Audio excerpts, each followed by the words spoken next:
Yo, so I already recorded today's video and I'll kick off that intro shortly, but I wanted to include this clip in the very beginning because we're going to dive into XRP versus the Ripple US dollar. Are people's concerns true of the Ripple US dollar replacing XRP, or is that all BS?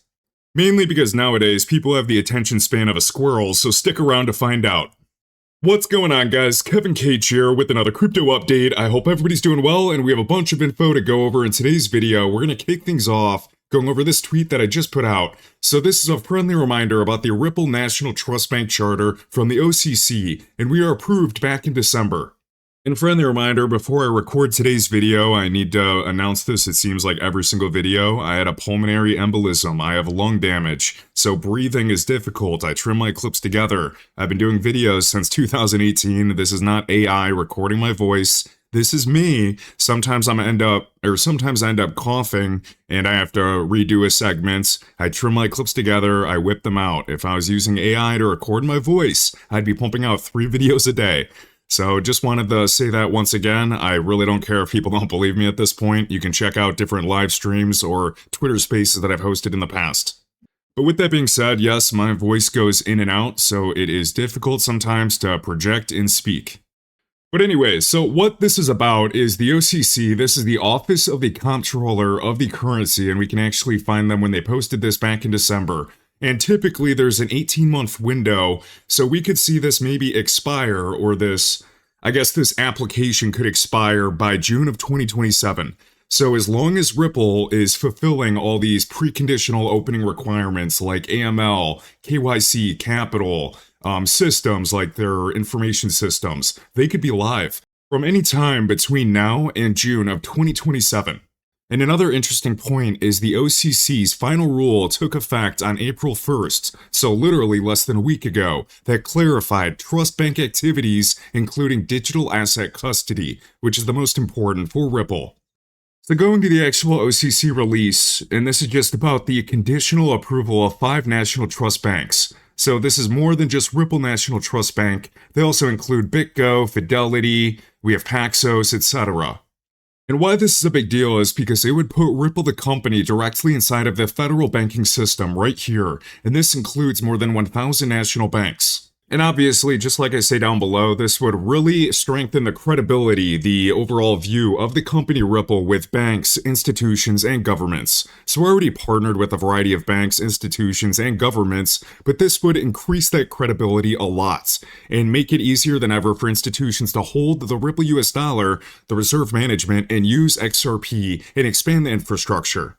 So I also included a screenshot. This is just a timeline that I found online, and just kind of showing where we're at today. And keep in mind, we're still waiting for the Clarity Act.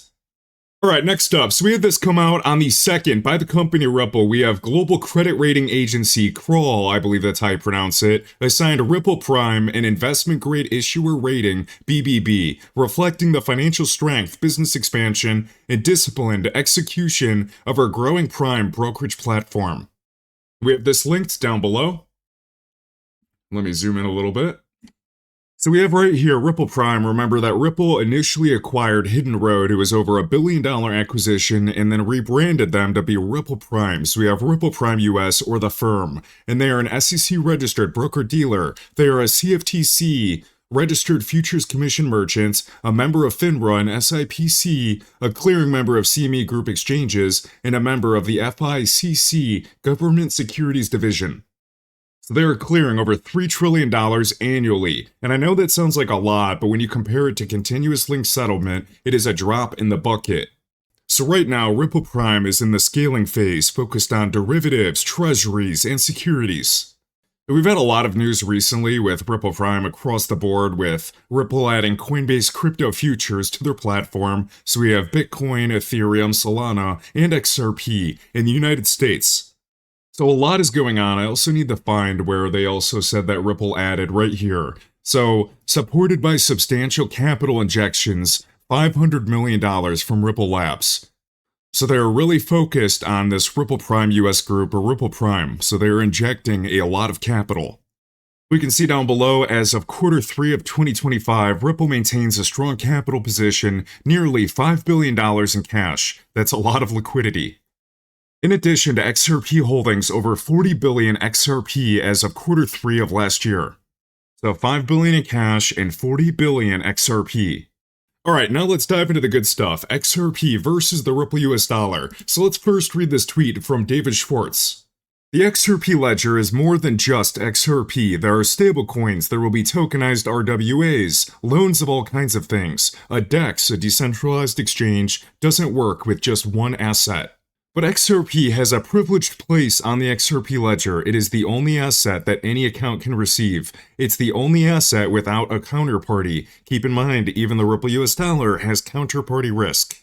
Pathfinding checks for XRP liquidity first. Check. Auto-bridging makes offers to and from XRP more likely to be taken, and it's the only asset that you can pay transaction fees with. The question to ponder is how much value the XRP ledger can generate and to what extent that can turn into XRP value. Exactly. And that's very hard to do. For example, it's very hard to know how much of XRP's value today comes from the XRPL's value. So really in all of this, he's pointing out there's stablecoins, RWAs, there's going to be loans, etc. And you can't just have one single asset. This doesn't work with just XRP, so you need an ecosystem. And we know David has done videos and a variety of tweets with the Ripple US dollar, designed for price stability and ideal for collateralization, different use cases where you collateralize, even on and off ramps. But for XRP, he's always positioned it as the primary bridge asset for cross-border payments. So we know the Ripple US dollar has been having a much bigger focus, and rightfully so, with the Genius Act, but XRP is used in Ripple's payments network. It's neutral, it's fast, and there's no counterparty risk, and it's very helpful for bridging fiat currencies, especially in illiquid corridors where there's fragmented liquidity and it's maybe a multi-hop from the US dollar to the euro to the yen, and you could choose any, illiquid corridor. So now that we set the stage, let's go over this, XRP versus the Ripple US dollar, and this is a lot, so I might read a lot of it verbatim. So we know the opportunity, and we have the Coinbase market report right here just predicting for the stablecoin market cap to reach around $1.2 trillion by the end of 2028. And you can find this full report if you just Google the 2026 crypto market outlook. So because Ripple's promoting and integrating and building liquidity with the Ripple US dollar, people think that the Ripple US dollar is going to be replacing XRP's use case, and I don't think so. And pardon me, my voice is going in and out again. Surprise, surprise. But we're in a weird geopolitical environment. We have global liquidity going down. People are pointing fingers at different crypto assets. But in reality, the majority of the crypto asset class is performing really badly. It's really just so many things. We can't point to one thing. It's the global macro environment, geopolitics. It's a crazy world we're in today.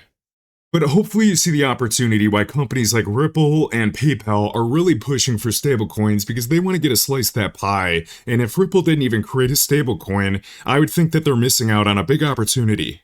It's all about making the XRP ledger ecosystem a lot bigger. Now, with that being said, there are good things about stablecoins. They're easy to understand, they're less volatile with a one-to-one peg. They are already used today, even in systems that exist like USDC and Tether, so these are already used by institutions, so the Ripple US dollar is another option.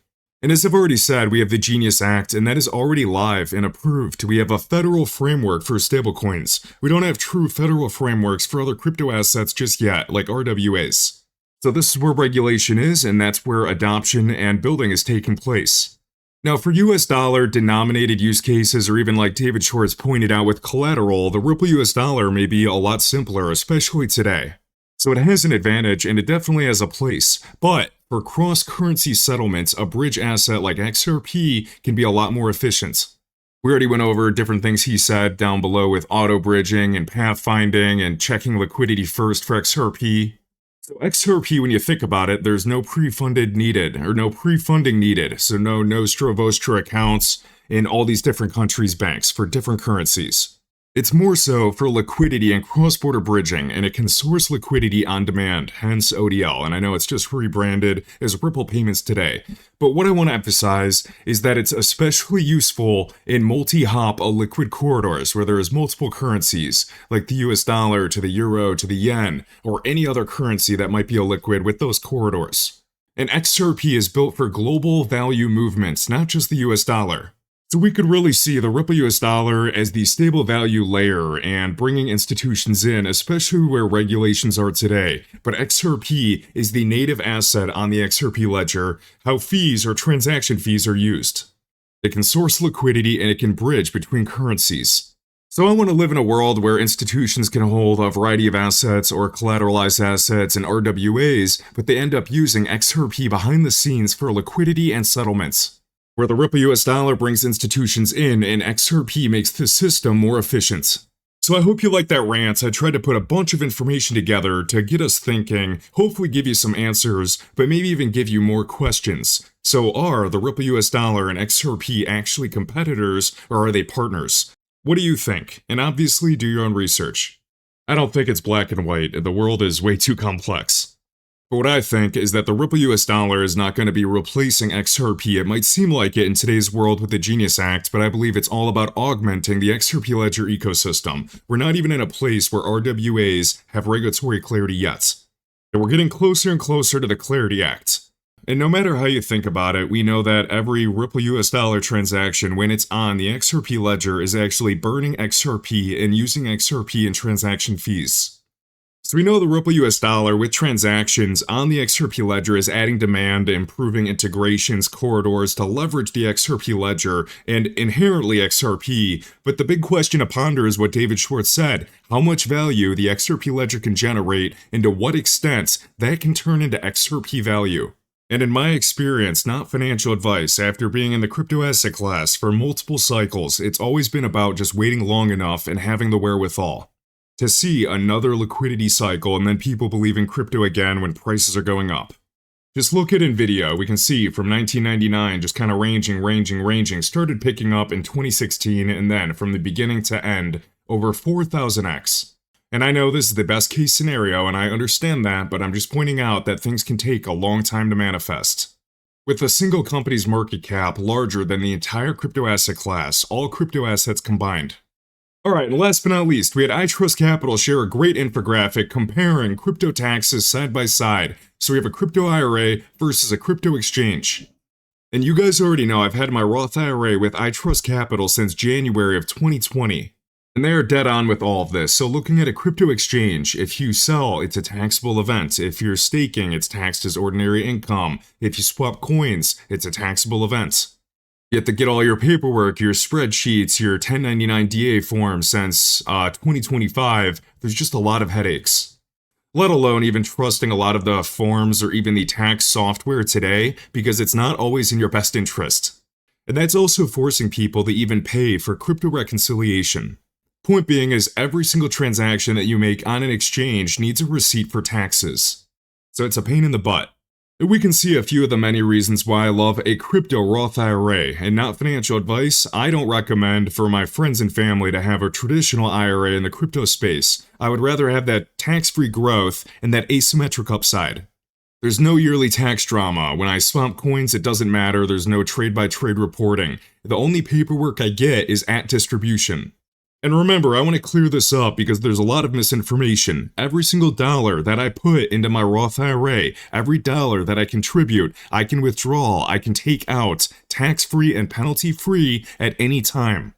The only value in there that is locked up until retirement in order to get that tax-free growth are the gains. So remember that because you do have flexibility, and at the end of the day, yes, you can withdraw gains earlier, but then you're going to get hit with penalties. So that's why I treat it as that long-term retirement vehicle and building that nest egg. And there are a lot of benefits, and just remember this is linked in the top of my link tree, the very first link. Even if you just want to create an account, put in your email, and check out the dashboard before you decide if you want to fund or not. And you can choose between a Roth IRA, a premium custody account, or even the new treasury accounts. And thank you guys so much for watching today's video. Hit that like button, and links are in the top of this YouTube video description. I hope everybody has a great week. If you enjoyed this video, be sure to smash the like button and let me know your thoughts down below. You can find all links to my crypto resources, including tools for charting, trading bots, wallets, portfolio trackers, and exclusive discounts right in my link tree in the video description. Thanks for watching, and I'll catch you in the next one.